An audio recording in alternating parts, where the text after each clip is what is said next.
okay? All right.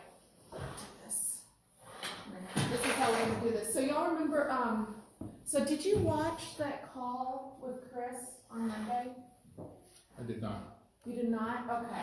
Well, good. We'll make sure we'll review it. Are you doing farming now? Mm-hmm. What kind of farming are you doing? I farm Savannah. Oh, that's fantastic. Mm-hmm. Okay. Because my initial dream when I first started was to sell only in Savannah and drive my little golf cart to all my appointments. Oh, that's a good little dream. So what happened with that dream? Well, I started getting calls for Mansfield and South Dallas and that's funny. Farmersville. I was like, well, I can't drive my little golf cart down there, so. But you'll still sell down there. Oh, if it's over a certain amount, I've definitely brought in my. I've reined in my map, and so anything that's not a certain amount, I'll just refer out. That's fantastic. That's I'm not smart. driving that far. That's smart. Okay. There's not that many charging stations. I can't go to. Well, you need to upgrade to a Tesla. Okay. I did. Look at you. And You there's did? not, yeah. There's not enough charging stations? Well, there's not really. I mean, there's quite a few, but there's not. And that's fine. You have to wait an hour and have lunch, right? That's not bad. I mean, there's a lot of places where you get there and you park and you see signs that say, just call us and we'll bring your lunch to you. Like on top of malls and stuff. Oh, wow. Pretty cool. What's going So, so that brings us to the less you drive, the more homes you can sell. Yes. That's what he was saying. He had started farming in Savannah where he lives. Oh, okay. But he keeps getting calls everywhere. Savannah's a cool little area to farm. Right now it's a really tough area to work because all those subdivisions that are opening, they're giving away the farm. They're giving away refrigerators and washers and dryers, and they'll give you window 5,000 treatments. Oh yeah, everything. Yeah. Where's that at? In 1385, anything north of 380. North Savannah? Oh, Yeah. North of Savannah. Yeah, and There's a lot of Savannah's been around competition for up a there while. right now. Yeah, quite a bit. So I'll just go over this real quick. This is what Chris kind of covered. The more you sell in an area, the more of an expert you become.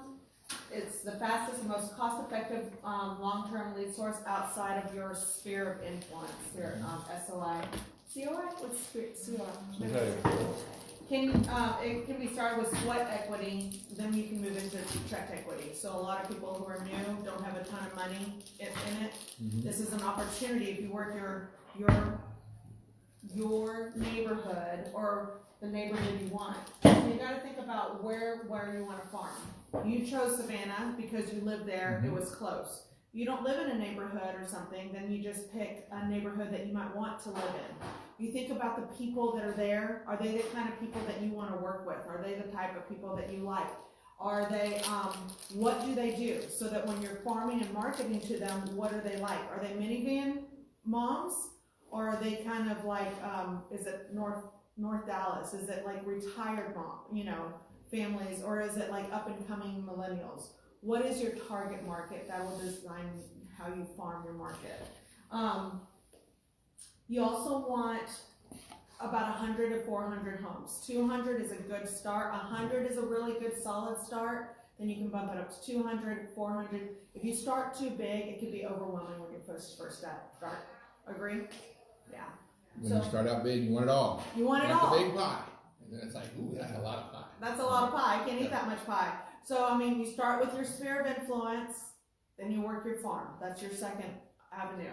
And a lot of people, they always say, people are constantly trying to sell you stuff, right? Because that's the market that they're in. They're in the sales market, and realtors want to buy it all. And then they buy it, and then they don't know what to do with it. Right. And it's a waste of money. Save your money. At the beginning, sweat equity is good. You're looking for something about a 10% average turnover, and we'll get an idea of how to do that. So what you can do is you can do a search in Realist, find out how many's in the neighborhood, go on Netrust, find out how many sold. Okay, and you can actually do all that in Realist as well and get those statistics. But we're looking at a 10% turnover. Excuse me, 1 out of 10 houses sell. If you can get that, that's really good. You also don't want a neighborhood where there's one agent that has sold 2 out of 10 of those homes. Okay, 20% share. They're people you understand, you get. For us, we're really big. We get the move up buyer. That was our thing for a long time, because that was us for a long time, was the move up buyer. Pretty soon we're gonna be the downsized buyer, but it's okay. But that's just where we're at in our lives, because they'll respond to you. You decide what kind of person's gonna respond to you, and the person that responds to you is probably gonna be the one that you like and enjoy working with, right? So stick to that. And this is important to, I think people kind of get caught up in what other people do, and but it's not what they want to be. If you want to live in $1 million home and you want to be that person, go be that person. I'm an RVer. Yeah, we're RVers, so We'll $1 million home is right. We'll take $1 million home. We'll sell it. You know, it's our personality. So that's not our niche, right? I mean, I could live in an RV easily. It's just like a little trailer, a boat. Yeah. Oh, sell them. On the intercoastal canal. so. Absolutely. You know, if we I were to get use- you. I Yeah. get you. If we were to use Savannah as an example, Savannah neighborhood, one of the things that makes Savannah stick out, right? It's this little oasis in the middle of the not desert, but flat place, right? It used to be the oasis in the middle of nowhere. People are like, Right. "Oh, that I remember my sister used to live there. Is Not that long being at the ago. parties that they have and having parties for them, surrounded around the kids' activities, surrounded around those things, you'll win all day long. So that leads us into the daily farm activities. Walk your dog, walk a cat, walk yourself daily in that subdivision. Be friendly. Don't walk on your phone. Don't put your earbuds in, but just get out, wave to the neighbors. You don't have to say, "Hey, I'm a realtor." Just be friendly. Let them see that you're actually a part of the area. Drive the neighborhood daily. Know what's going on. Put your signage on your vehicle. That is free Yes. free advertising after you buy the signage. So, Craig, you started doing that, right? Yeah, I got mine out there. And you got somebody called you off of That's that. someone, absolutely. Dude, that Yeah, stuff very actually cool. kind of works. We've had people, our neighbors call us, be like, "Hey, we want to sell our house 4 years later." Yeah, even after we moved out, they said, I was like, well, how do you always ask, how did you hear about us? If you don't know, they call out of the blue. Well, you used to be in our neighborhood and you had that car and you drove. It's like, holy smokes, that stuff works. Driving billboard. Make this part of your business plan. Do one act of kindness a day for someone in your farm. It can be simple, okay? Coupons, something in the neighborhood. Partner up with the local pizza person. Do a special, right? Maybe you can arrange something with the pizza person where they do a what is that? Where you raise money, like you spend one day. Fundraiser. A fundraiser. Do a fundraiser at the local pizza place, right? Work And with you're the schools. you're funding for a specific cause. Right. And that's a win-win-win. And it needs to be a cause that you're passionate about, that you enjoy, okay? And it's sincere to you. This is an opportunity to make real estate bigger than just About you. or bigger than just buying and selling houses. And the more fun you have at it, the bigger your business will be. It's interesting how that works. If you have a new listing and that comes in your farm area and it's not yours, preview it. Okay? Provide feedback. Remember what Chris said before in a previous training? Knock 5 doors to the left, 5 to the right, and across the street. Right? And just make that part of your business plan.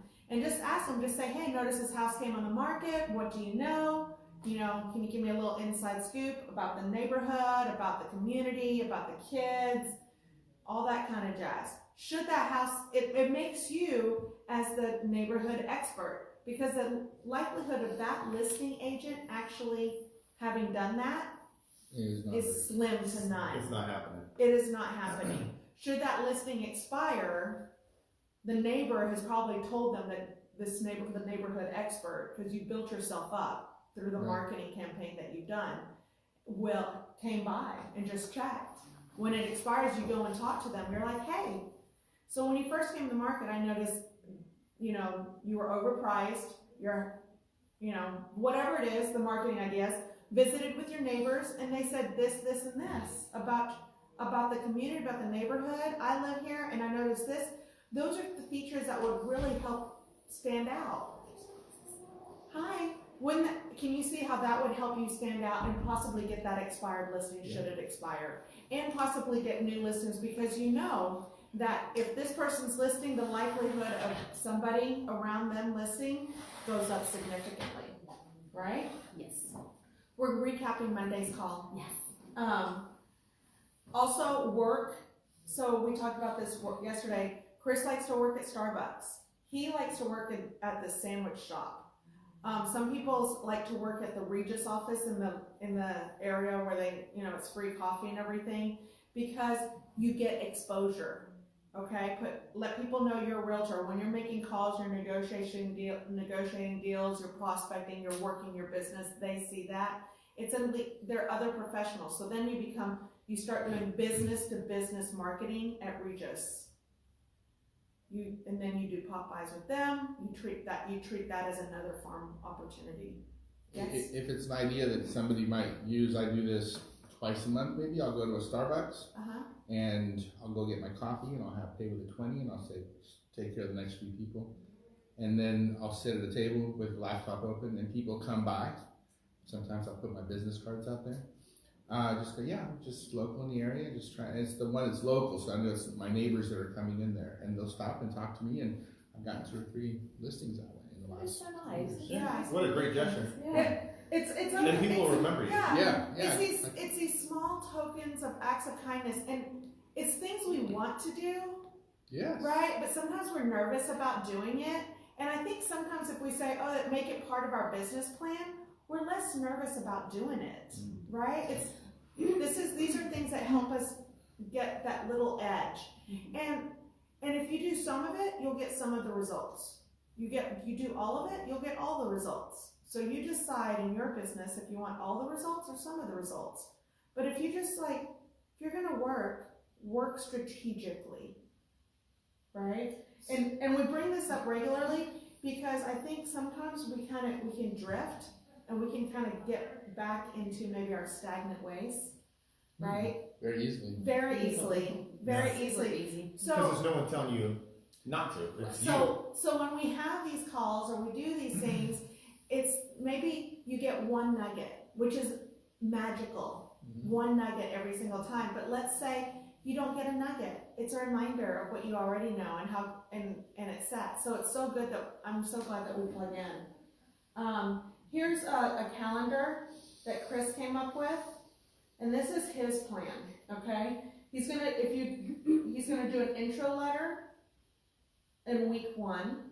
Week 2, he's gonna send out a Christmas card. Okay, the Christmas card. So whatever Christmas cards you do, order extra and send it to your farm. Make sure you hand write it. If you cannot see yourself handwriting on 800 cards and you're past sweat equity, hire somebody to write it. Don't cheat by printing it or printing labels. It's one of those extra touches that means a lot. Okay, don't cheapen your efforts. Does that make sense? If you don't do Christmas cards, this might be the time to start. You can order them for cheap.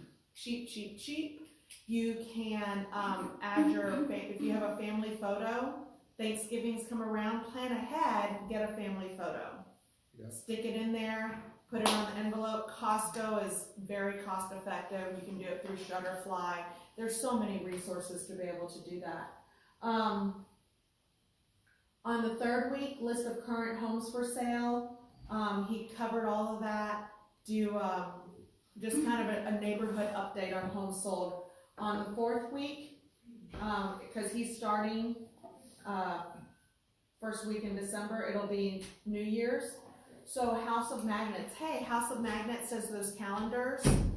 I've seen our calendars on people's fridges like forever. I send them out every year. Okay. And they're so They're so corny, but I get so many listings Right. from them. Okay, let's stop there a moment and Yeah. let's talk about this, because anyone who's newer to real estate, we have to tell you, if you were to ROI on those magnets is through the roof. Return on investment on those I have magnets. never seen a bigger return on investment than those dang magnets. That I And sent the ones curses on my fridge. that's what I'm saying.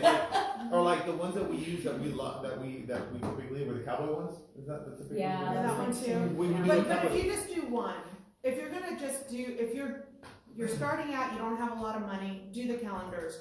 Check out House of Magnets. They They've got a do deal specials. going right now. They got a Yeah. deal going on right now. This Such is an a great ROI. time to order it. Such an ROI. Give it out to everybody. Drop if you get extras, drop them off in locations, so on and so forth. I take them to every open house. People take them. Yeah. Oh yeah. Please. You No, know. I shove them. I'm like, here, take this. Instead of a If you were to business push card. one thing, it's not your card. It's that magnet. Because if that magnet makes it to their fridge, Mhm. you're there.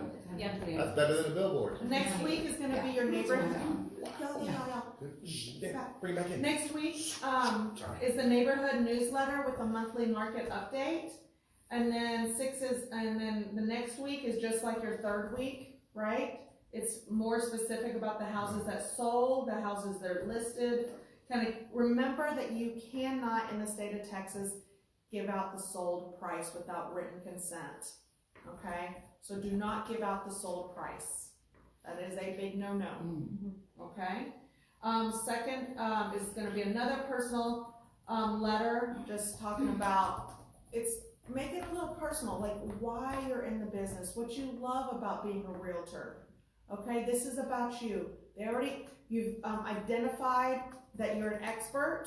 Now we're going to talk about how you care, right?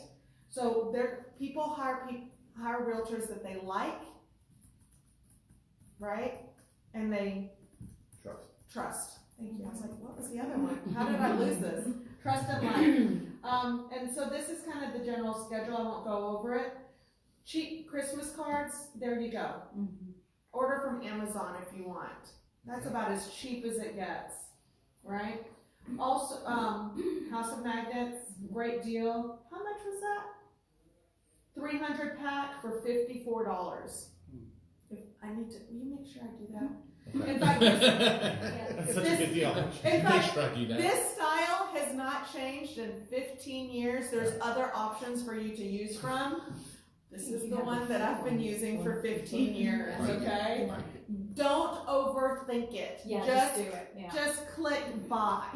That's my Do you advice. hand to those you. out And then once personally you or buy do you them, mail you them? have to send them. I mail them when I'm lazy, but then on our pot, we'll add them to our pop buys. We're farming a neighborhood. You add them in the envelope to, that your Right. farm have a 2020. Yeah. Do a corny 2020 saying. And there was a time where I would actually write on the back of the card. I don't. You don't have time for that anymore. Nah, I don't know that there's a return on investment on that. Yeah. So 300 for $54. 300 for Yeah. 54 Of bucks. course, everybody. Craig is like, done. I'm done now. It's like everybody's ordering now. Okay. Next thing is get a self-seal envelope. Don't Yeah. Don't lick them. lick them. The other thing is I don't like white envelopes. Mine are yellow. Oh. They stand out. They stand out. Yeah, they will. You pick a color. As soon as I run out of yellow, I'm probably gonna go to orange. Ooh. EXP orange, right? Here's what I do with them, because I've done a lot of direct mailing, Mhm. is I create a design or messaging on them, I run through my laser printer, and so they're unique, they stand out. Right. They want to open them, and there's something, I put compelling, some message out there along. What's an example of a compelling message that you put out? Well, if I'm looking for, I can bring up some samples that I've done, I've got them on my computer Just here, give me but, one. well, if you're like just looking for Sure. homes to buy, right? Then, it's, it's just something like, if you're trying to sell your house, right? I mean, I forget what some of the ones I did. But I mean, You basically, can get it back to this. yeah. Okay. It's alright. No, don't feel, sorry, I know the pressure's on. I was like, I'm curious, what is a compelling message, right? Gift for you inside. That is something that we've done in the past. You can get those envelopes, yeah. Yeah, but we would do that. We'd run them through the laser printer, you know, a gift for you. I'd also put our address, our return address on there in like a handwriting font. And Chris had mentioned on Monday that you can actually purchase your own font. You can create your font and have that on there, right? If you're just feeling like it. But if you do, you can actually handwrite it, take a picture of it, put it in the envelope deal, and so it actually will laser print your handwritten return address on the envelope. That's a cheat. It's not as good as writing it by hand, but I'm just throwing it out there. You know what you could do is for something interesting is you can use a celebrity's name, like Okay. Don't get us in Garth trouble. Brooks thought this was cool. The other Garth Brooks. Britney Spears thought this was really interesting. You know Britney, well, Brittany thought this is cool. right. No, now we're starting to overthink things. Yeah, let's not overthink it. All right, there you Okay, go. also, when you send out the mailers, use the good paper. The thicker stock. Don't get the cheapest recycled paper that's from China. No offense to China. But you know what I mean? Use the better paper. When I was younger, I have my books from when I was a little girl and from when I was in Thailand, and that was some thin tissue paper. Let me just tell you. It was thinner than paper towels. But get the good stock. So when we do newsletters, we would actually use a high gloss one. We also invested in a color laser printer, okay? Now, you can go get this stuff printed. There's services you can upload it, and it'll print it, fold it, everything for you. That's assuming you think ahead, You gotta think ahead. You have to think ahead. It's very cheap. And it's a very good way to do it, okay? If you're only doing, I think a color laser printer is more efficient. It used to be significantly more efficient than a inkjet printer. Now you can get some really efficient inkjet printer. The main difference is that if it gets wet, it doesn't bleed. It holds true to its color. You mean the difference between the laser and the inkjet? And the inkjet. Interesting, okay. So the laser actually, Puts it on the paper. yeah, and it doesn't bleed. Okay. So like sometimes you do stuff door to door. It rains. You're going door to door and you're holding it, and you just see your paper bleeding. This may or may not be something we've learned from experience. Yeah, we turned right around and bought a color laser inkjet. A laser printer. So something for mailing addresses, okay? If you want mailing address, utilize your title company if you want. Or just do it yourself. I like to have control, so I learned how to do it myself. I talked to Diane, she said, I'm happy to do that, but there's a turnaround time. Again, you have to think ahead. You have to, right? Once you learn how to use this system, you can do it for so many other things. So what we do is we go to Netris, tax, right? It's right here. Next, we click, it'll pull up this, we click my search. We do quick search, right? When we're looking up for sellers information, go to my search and then see that white piece of paper? Yeah, click on that next. My search, then new search. Then you're gonna get all these options. So let's say we're farming your specific subdivision, put in the city, put in the subdivision name, click create. I don't save it because I do a whole bunch of stuff. Like maybe one time, so I'll just click create. You can save later if you decide you want to save. And then here's some criteria you can also choose from. And I'm going off topic a little bit, but just think of other maybe farming things that you can use from if you want to take this to the next level. Carrier route, right? If you want to do that kind of marketing, because you can get a discount on mailers if you use a specific route, and they just like pop them in the mail, right? Like you can say, oh, my neighbor's, hey, from your neighbor, foreclosure auction date, right? So if you're looking for, while we were short sale specialists, so we were targeting people who were going to short sale, and then we realized it's not our joy. Foreclosure state. Well, You can well. refer them to me. Well, you know, we like doing them for folks who have reasons for going to foreclosure, like other than I just didn't feel like paying my bills. I'm not responsible enough to keep up with stuff. Because it's a process. You have to write a letter, you have to talk to the bank, They have to jump through a lot of they hoops have in they order have get- to be willing to jump through a lot of hoops.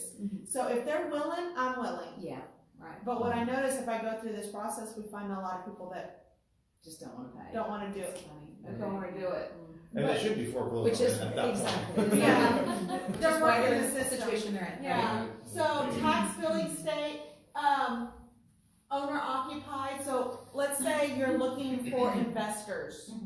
So you can target properties that are not owner occupied this way, and then you can mail directly to The answer. the investors. Okay? So just something to think about. So this is what I'll get next. So for us, we chose the city of Allen. We wanted a Morningside subdivision, so we put Morningside up there. We clicked search, and then we click on this and click on the arrow, and it adds it to here. If we decide we want to unselect it, we click on this, click the arrow, move it back there. Does that make sense? And then we click apply. This was a big deal for us. I don't know if they teach this regularly, but they should. Here, I click search. I can also edit attributes. Let's say I hit search and I get 483 homes. My farm area, remember I wanted to be 100 and 200 because I didn't want to start too big. So I'm gonna actually edit the attributes. It'll pull up that screen again, and then I'm gonna pull some of those out. Remember how we did that before? We pulled them out. So, and I'm gonna narrow it down. So I did that and I narrowed it down and I got it to 146 properties. What attributes did you narrow out? I took out some of them, I didn't overthink it. I just took out some of the Morningside stuff so that it really targeted this part of the subdivision. Okay, just part of it. Okay, Yeah, gotcha. so it was like Morningside phase Gotcha. 6, 7, 8, something like that, right? So I just mainly focused over here. Poof, I don't know why that one's in there, it's a fluke. You can actually click on it, pull it up and uncheck it. Super easy. Create labels, right? For like, when I used to do, there's a home warranty company that would actually give you free newsletters. And in it, it would have a recipe that people actually loved. It'd have a cool story. It would have all sorts of stuff. And then it'd have a little section about that big talking about a home warranty. I didn't care about that. I customized it. I personalized it. I made it my own. Printed on the trifold. Poof, poof. Right? It's Old Republic, right? Old Republic, yes. That's it. Thank you. And I would actually make mailing labels for that. And I'd stick them on there and then run it through. So you can create labels or you can export to a CVS file. So if you create a label, I prefer the 5160 because you can do more per page. Now, decide who are you gonna mail it to. Are you gonna use the property address? So you're targeting the person who lives there, or the tax Person who billing owns it. address, the person that owns it, right? I kind of want to use the property address because those are the people we're targeting in our farm anyway. So the people that we're going to see at the local Starbucks. And if they're renters, they might want to buy. Yeah. And if they're renters, they're going to want to buy. So really big. Exactly. Thank you. If you export, you get these are the options that you get. If you export, you can do it all. So just check out the ones you want, check off the ones you want, and it'll export it to a CVS file. Once you get it to a CVS file, you can do all sorts of other fun stuff with it, okay? Which is cool. I like the way you use the EX. Thank you! I Nice job on appreciate that, that, thank you. Sometimes you just have to have a little fun, okay? And then you change the file, you do the file name because it comes some kind of randomy something that you'll never find in the future. Save it to something that you can find, and then make its own folder for farming or whatever. That pretty much covers it. Quick announcements. Can I mention something Uh-huh. about that? So something I wanted to share about this, in our experience. If I knew, when I first started, now what I know now about real estate, before, basically, my main goal was basically, when the Brian Buffini system we had was basically to cultivate referrals, generate referrals, and then I would go hunt referrals and cultivate referrals and hunt referrals and cultivate referrals, right? However, hindsight, let's fast forward to today, what I now know about building a team and things like that is, thinking further ahead and having known, I would have built a team with a farm in an area where the listings were all there, like super over the top mega open houses, which would have allowed me to dominate a neighborhood. And then if I was a better entrepreneur, and now I'm a better entrepreneur than I was then, I would say, why don't I take the same system and do another neighborhood? Right now, I'd be on my third and fourth neighborhood. And if you think about that, one of the challenges we have is when you get internet leads, the internet leads can take you in any city, right? Like their surrounding areas in McKinney. But when you get a buyer's agent, you say, hey, all the listings are here local in Allen in 4 neighborhoods. You're only going to drive this, and this. You now have you have a better quality buyer's agent. You've probably got a better price point. You've got a legitimately business run in an organized fashion that you can duplicate anywhere else. There's just such huge And- value to having and then- listing close to where you live. Yes, there is. And And then- you don't realize this until you've gone out. And then 15 years later, when you're getting referrals and getting repeat business, you're all over the place. Right. So we did start locally in Allen. We started locally in Allen. Then we transitioned to internet leads because it was easy and it was cheap back in the day. And we had buyer's agents and we just like pawn them out. Yeah. In hindsight, Yeah. this is Makes more what, sense. this is the long term, this is the long game. This is And a this winner. is why, this is the winner. So I know people want to preach, want to sell, and do all that stuff, but here's some quick announcements. We've got Puerto Vallarta tickets. I need to, if you want to go or you have a guest who wants to go, we have a couple available for our group. Just let us know. Just for fun, happy hour today. 4 to 6, bring a guest. It's at Pepper Smash. They're going to trade you. You bring your business card, they'll give you drink tickets. But it's over in Las Colinas, isn't it? No, this one's in Plano. It's over at Legacy in the Tollway on the southeast quadrant. Bring a buddy. Bring a buddy, have fun. Just for fun, happy hour, December 5th from 4 to 6, Brios. There's one in Las Colinas. I can't think of when that is. And I was going to look it up, but I ran out of time. Remember, Monday, Make Money Now call. So he's going to expand on the farming because right now we're setting everything up for the spring. So the idea is we're breaking these up into bite-sized pieces so that we can take action and we do something so that by the time spring comes, we have taken these incremental actions along the way to have business for the spring, okay? So remember, we did pop buys at Thanksgiving. We're gonna do pop buys again over Christmas. So just brace yourself. EXP's doing a Christmas party. Check Misty's email. And Building an Empire on Friday, this Friday at 11. Please join us. We are doing that. We're going to visit about what we learned from Rob and Sean. Every week, we're taking that side of our business to a whole new level. So let's take a quick break and then we'll come back and Can you give us that first screen? Because I want Kate to see that first screen about things that you do, like walking in your neighborhood and stuff. yes, and the training from this is on the Facebook page, on the Make Money Facebook page. Oh, it is? Okay. Yes. Okay, good. Is this the one? No, it this is the one right after. No, one more? No, One more? this one. The one about walking your dog. There, that one, yeah. Found Just it. Little, just All right, little we'll get back to things you do. soon. Yeah. It's